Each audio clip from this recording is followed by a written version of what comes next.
Hey, good morning. This is Good the morning, Positive all. Energy Podcast. Good morning, all, and welcome. Welcome to the Positive Energy Podcast with Marcy and Kelly.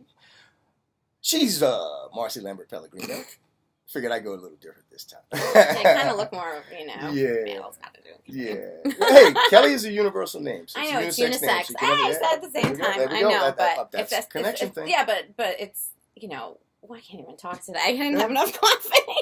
But, it's if I'm Marcy, clearly you have to be Kelly. There you go. So That's it. That took a second there. So, as you can see, we're tuned in on a Tuesday, Mm-hmm. feeling really good. Beautiful weather out here Oh my in God, South so Florida. pretty. There's hardly any humidity. Gorgeous. I mean, the temperature, hardly any humidity. Nice little breeze every now and then. So, feeling really good about that. Actually, getting ready for a workshop later on this afternoon at the John F. Germany Library. Marcy's going to join me with that. So, that's going to be a lot of fun as well. Yep. So, yeah, it's been a good Tuesday. Hope everybody's tuned in and getting some positive energy as well. Well, after the debate, I don't know. Yeah, I didn't want to go into that one. I know. I don't like the politics. Yeah, I put up a post that said, "Hey, I fell asleep. I'm sorry." I think he needed a defense attorney, but that's okay. I was really disappointed because I turned away from my wrestling. It was TMZ. It went seriously to TMZ. It went to TMZ. And I'm a wrestling fan. I'm like, man, come on, man. Monday Night Raw. I can watch that later. I'm going to record that. Let me watch the debate. I had to end up recording that because I fell asleep. There was no substance on his, and anyway. I know we're not talking about this. Yeah, because I was trying to be this love light energy during it, but quite honestly, I just how does she not lunge at him? Hey. But kudos to her. Yeah, that's the positivity and the power. I know. Hey, who knows? Maybe the positive energy that we were pushing out got emitted and came right through the TV. I'd like to think so, but the fact that he's even on TV right now and got to the debate is a little scary. But anyway. We gotta keep it about energy vampires. I'm not gonna touch that one with a 10-foot pole. Everyone's gonna be like, "What are you talking about?" Yeah. In today's episode, we had talked about a post that Marcy's mom, Linda, put up about the 7 smart ways to deal with toxic people. And we went through the individual ones. Again, that post is by now already up, but we'll be putting that up so that you can see it. But we wanted to go through each individual one. So I think today, we'll go through 1 and 2, possibly even in this just one episode, and then we'll go through some more. So for the first one is leave them in the past. Yes, the move rear on. View mirror. I can tell you now. I love the saying, and it's an old adage. The past is history. The future is a mystery, but the present is a gift. I'm sorry, I shouldn't laugh, but it just sounds. Yeah, no, it is. But when you look at it truly, I can't really do anything about the past. That's history. No. The only thing that I can do is study it and learn from it. That's about the best thing. No, you're 100% right. I do realize that history repeats itself, and that very same thing will very likely come around again. Hence, we're in this same kind of reconstructive era that we were in back in the 60s right now. That's why a lot of the stuff is coming back, politically even. Yeah. Saying-wise, socially. You're starting to see people wearing dashikis and afros. So all of things, they come back. So the past is just basically that. I can learn from it. The future is unset. So I don't know. It's unknown. And for a lot of folks, the future is frightening. But the present is now. And for me, the here and now is truly, it's a gift. It's a present. Yeah. And you have to be present. We've had this whole thing. You have to be present. You have to be actively. Because that's what you can do something about.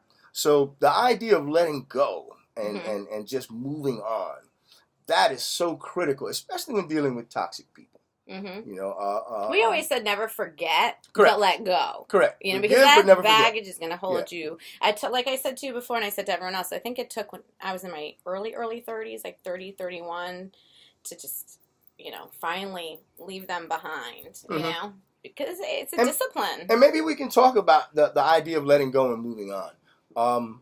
For me, it came a little easier when I realized, okay, I don't need to cling to things. I don't have to have ownership of anything other than my own junk. And that's it. That's the only thing that I really own.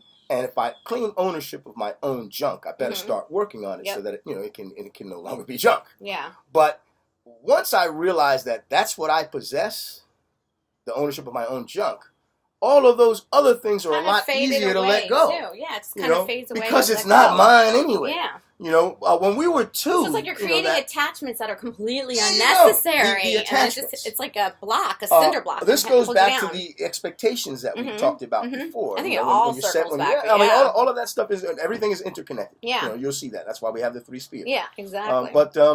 Once you don't have that attachment, it's easier to actually let go. Once your perspective on, well, I don't own that anyway. It's not mine.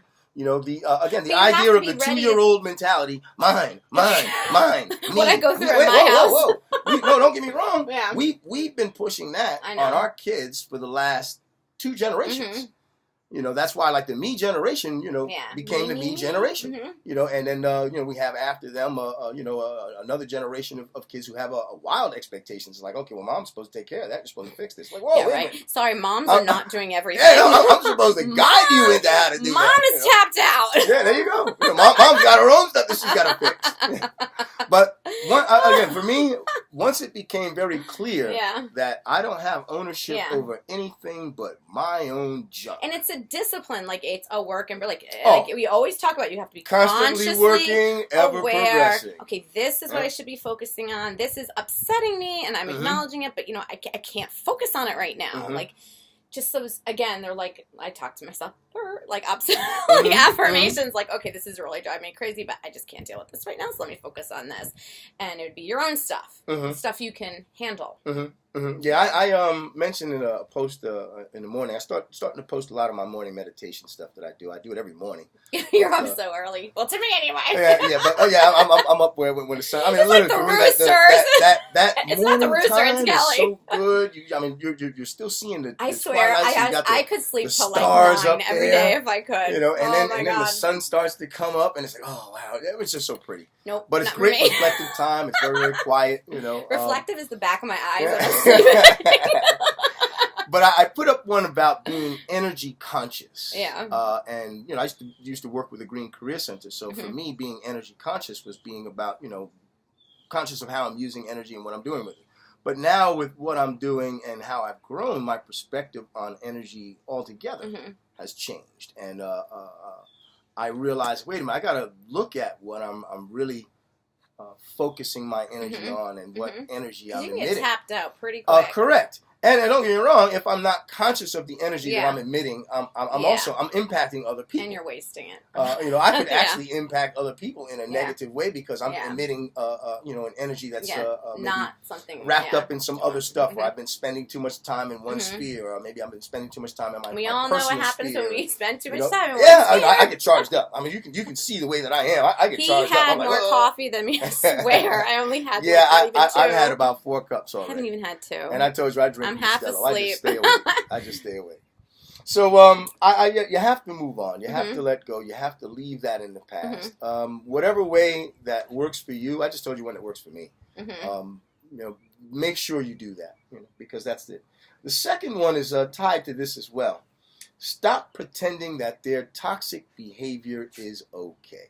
Yeah, that's so enabling them. It's not even funny. And that is, we have become because you bend the rules. Nation. I know, and you end up bending the rules for this one and not for that one, and then you wonder why you're just so drained, or you're just, your mind isn't where it should be. It's not as sharp, or you're just focusing on this one's drama or their exhaustion, and because you care so much about them that it's tapping into you, and you can't do that. You can't do that. You have to do the boundaries. Yes. This ties into that as well. You're actually taking on other people's junk. Their junk. Yeah. You're letting them put their junk on you, and you're actually taking it you're not a sounding board. Wow, wait a minute, hold on. You're not a sounding board. You're an extra carry-on. Yeah, you're loading. I know. And you carry that with you, and it weighs on you. It weighs you down. You can't excuse wrong behavior. Especially behavior that's toxic toward you. And it's not just necessarily wrong behavior. It's also behavior that affects you. Yeah, thank you. Because, you're entitled to your opinion if somebody's ticking you off or giving you too much junk. Okay, this is great. You got your feelings out. Okay, well, what can you do about it? Let's be a little proactive. Or maybe you've done everything you can. You kind of just have to wait it out.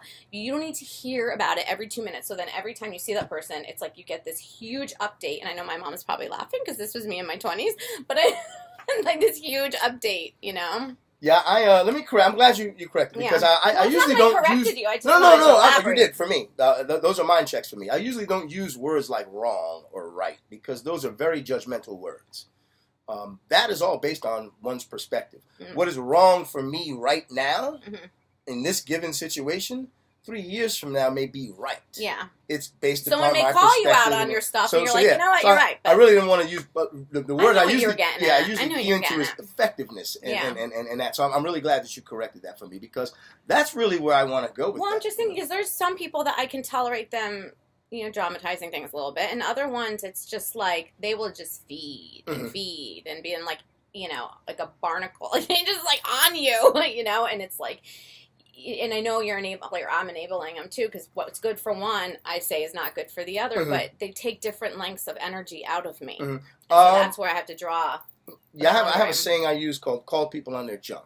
Yeah, I'll tell you now, and I tell that to all of my friends. Please call me on my bullcrap, man, because I don't want it. If you're my friend, you're going to do that. To do that. You don't want me to carry around junk that's weighing me down. You're going to want to help me. So. Yeah. Call me on that, especially if what I'm talking is inconsistent with what I'm living. No way, that makes me a hypocrite. Yeah. I don't want that.